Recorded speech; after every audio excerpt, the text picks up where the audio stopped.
Saudi अरब के आला सतही कारोबारी वफ्द ने वज़ीर-ए-आज़म हाउस इस्लामाबाद में वज़ीर-ए-आज़म से मुलाकात की है। वफ्द की क़यादत सऊदी पाकिस्तान मुश्तरका कारोबारी कौंसिल के चेयरमैन शहजादा मंसूर बिन मोहम्मद आल सऊद कर रहे थे। मुलाकात खुशगवार और दोस्ताना माहौल में हुई, जिसमें पाकिस्तान और सऊदी अरब के दरमियान इक़्तिसादी ताउन, सरमायाकारी और कारोबारी रवाबत को मज़ीद वसअत देने पर तफसीली बातचीत की गई। वज़ीर-ए-आज़म शहबाज शरीफ ने खादिमुल हरमैन शरीफैन शाह सलमान बिन अब्दुल अजीज आल सऊद और सऊदी वली अहद वज़ीर-ए-आज़म शहजादा मोहम्मद बिन सलमान के लिए नेक ख्वाहिशात और एहतराम का इजहार किया। वज़ीर-ए-आज़म ने कहा कि पाकिस्तान और सऊदी अरब के ताल्लुकात देरीना, बरादराना और बाहमी एतमाद पर मबनी हैं और अब उन ताल्लुकात को मजबूत इक़्तिसादी शराकतदारी में तब्दील करने का बेहतरीन मौका मौजूद है।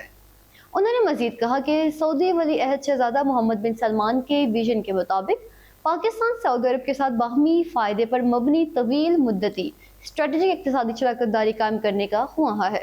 वज़ीर-ए-आज़म ने शहजादा मंसूर के पाकिस्तान के साबका दौरों का भी जिक्र किया और उम्मीद जाहिर की कि मौजूदा दौरे के दौरान होने वाली बातचीत मुख्तलिफ शोबों में मुफाहमती यादाश्तों और बाकायदा मुआहिदों की शक्ल इख्तियार करेगी। सऊदी वफ़द ने पाकिस्तान में ज़राअत, बंदरगाहों, शाहराहों, हवाई अड्डों की आउटडोर सर्विसिंग, रियल एस्टेट, तवानाई, बिजली की तकसीम और इंफॉर्मेशन टेक्नोलॉजी के शोबों में सरमायाकारी में गहरी दिलचस्पी जाहिर की।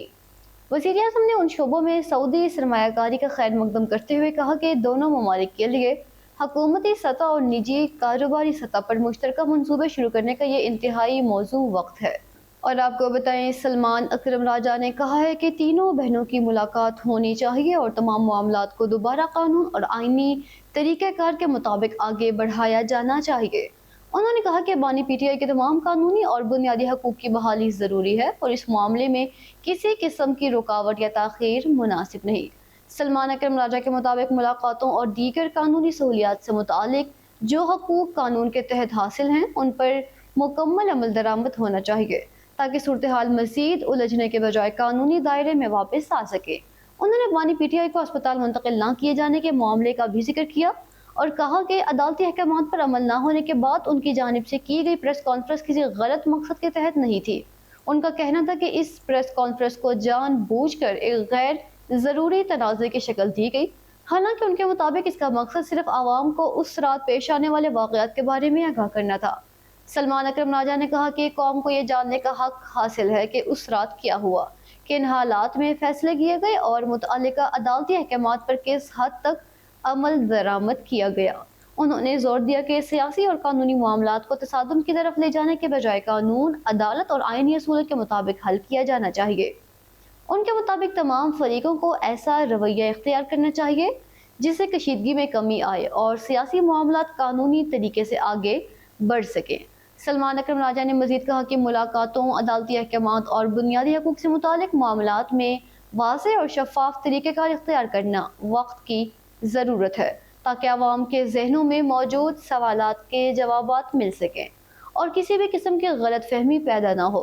उन्होंने इस बात पर भी जोर दिया कि कानून की बालादस्ती और अदालती फैसलों पर अमल दरामद ही मौजूदा सूरत हाल को मामूल पर लाने का मौसर रास्ता है। वफाकी वज़ीर एहसन इकबाल ने बारह रबी अव्वल के बाबरकत मौका पर तमाम अहले वतन और उम्मत मुस्लिमा को दिली मुबारकबाद पेश करते हुए कहा है कि हजूर अकरम हज़रत मोहम्मद मुस्तफ़ा सल्लल्लाहु अलैहि वसल्लम की सीरत मुबारका पूरी इंसानियत के लिए बेहतरीन रहनुमाई फराहम करती है। अपने पैगाम में उन्होंने कुरान पाक की सूरतुल कलम की आयत मुबारका व इन्नका लअला खुलुक़िन अज़ीम का हवाला देते हुए कहा कि अल्लाह ताला ने नबी करीम सल्लल्लाहु अलैहि वसल्लम के अजीम इखलाक की गवाही दी। उन्होंने कहा कि 12 रबी अव्वल का बाबरकत दिन हजूर अकरम सल्लल्लाहु अलैहि वसल्लम की विलादत बासआदत की खुशी मनाने के साथ साथ अपने ईमान, किरदार और अमाल का जायज़ा लेने का भी अहम मौका है। ऐसा इकबाल के मुताबिक रसूलुल्लाह सल्लल्लाहु अलैहि वसल्लम ने उम्मत को इत्तेहाद, इल्म, दयानत, नज़्म ज़ब्त, इंसाफ और आला अखलाक की तालीम दी और अपने किरदार और अमल से एक मुंतशिर मुआशरे को मजबूत और मुनज़्ज़म मुआशरे में तब्दील किया। उन्होंने कहा कि आज के दौर में हमें मोहब्बत रसूल सल्लल्लाहु अलैहि वसल्लम को सिर्फ ज़ुबानी इज़हार और तक़रीबात तक महदूद रखने के बजाय अपनी अमली ज़िंदगी का हिस्सा बनाना चाहिए। हमारे किरदार, मामलात, सफाई, दयानत, इंसाफ, ज़िम्मेदारी और दूसरों के हकूक़ के एहतराम में सीरत नबी सल्लल्लाहु अलैहि वसल्लम की तालीमात वाज़ेह तौर पर नज़र आनी चाहिए। उन्होंने इस बात पर जोर दिया कि سیرت مصطفیٰ صلی اللہ علیہ وسلم مسلمانوں کے لیے حقیقی رہنمائی کا سر چشمہ ہے۔ اسلام آباد میں استحکام پاکستان پارٹی آزاد کشمیر کے صدر، سابق وزیر اعظم آزاد کشمیر اور سردار گروپ آف کمپنیز کے صدر سردار تنویر الیاس خان کو تاج ڈیولپمنٹ اینڈ پروگریس منصوبے کے مختلف پہلوؤں پر تفصیلی بریفنگ دی گئی۔ یہ briefing Sardar group of companies کے ہیڈ آفس میں منعقد ہوئی، جہاں مختلف شعبہ جات کے سربراہان نے منصوبے کی موجودہ پیش رفت، انتظامی امور، مالی صورتحال، ترقیاتی اہداف اور آئندہ کے لائحہ عمل سے متعلق معلومات پیش کی۔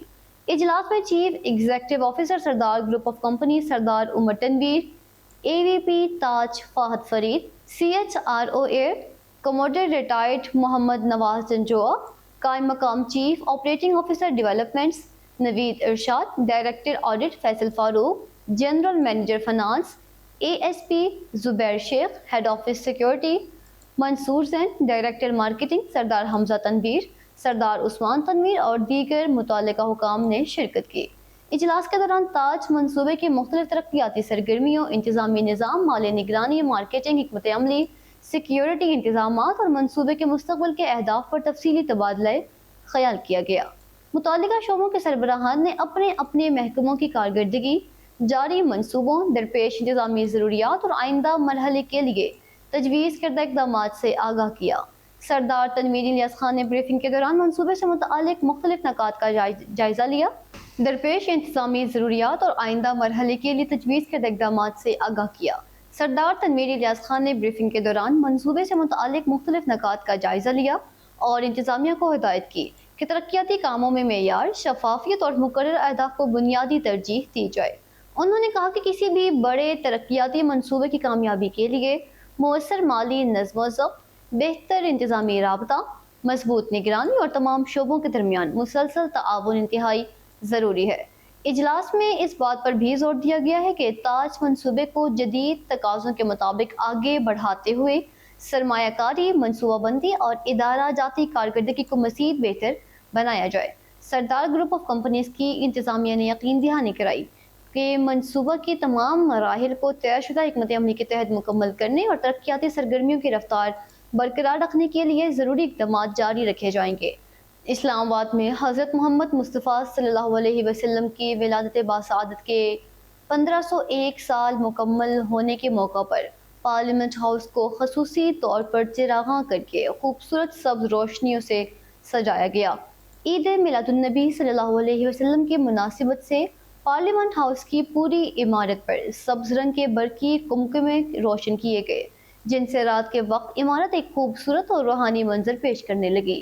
سبز روشنیوں میں جگمگاتی قومی اسمبلی اور سینٹ کی مرکزی عمارت جشن ولادت رسول اکرم صلی اللہ علیہ وسلم کے حوالے سے ہونے والی قومی تقریبات کی عکاسی کر رہی ہے۔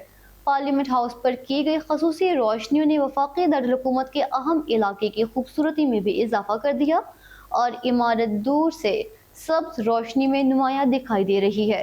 عید میلاد النبی صلی اللہ علیہ وسلم مسلمانوں کے لیے محبت، عقیدت اور احترام کا انتہائی اہم موقع ہے، جس پر ملک بھر میں مساجد، سرکاری اور نجی عمارتوں، شاہراہوں اور دیگر مقامات کو سجایا جاتا ہے اور درود و سلام کی محافل سمیت مختلف مذہبی تقریبات کا انعقاد بھی کیا جاتا ہے۔ اسی سلسلے میں ملک کے سب سے اہم جمہوری ادارے پارلیمنٹ ہاؤس پر بھی خصوصی چراغاں کیا گیا۔ اس خوبصورت منظر کے ذریعے حضور اکرم حضرت محمد مصطفیٰ صلی اللہ علیہ وآلہ وسلم سے عقیدت اور محبت کا اظہار کیا جا رہا ہے۔ جشن میلاد النبی صلی اللہ علیہ وسلم کا موقع مسلمانوں کو نبی کریم صلی اللہ علیہ وسلم کی سیرت طیبہ، اعلیٰ اخلاق، عدل، رحم، بھائی چارے، انسانیت سے محبت اور دوسروں کے حقوق کے احترام کی تعلیمات یاد دلاتا ہے۔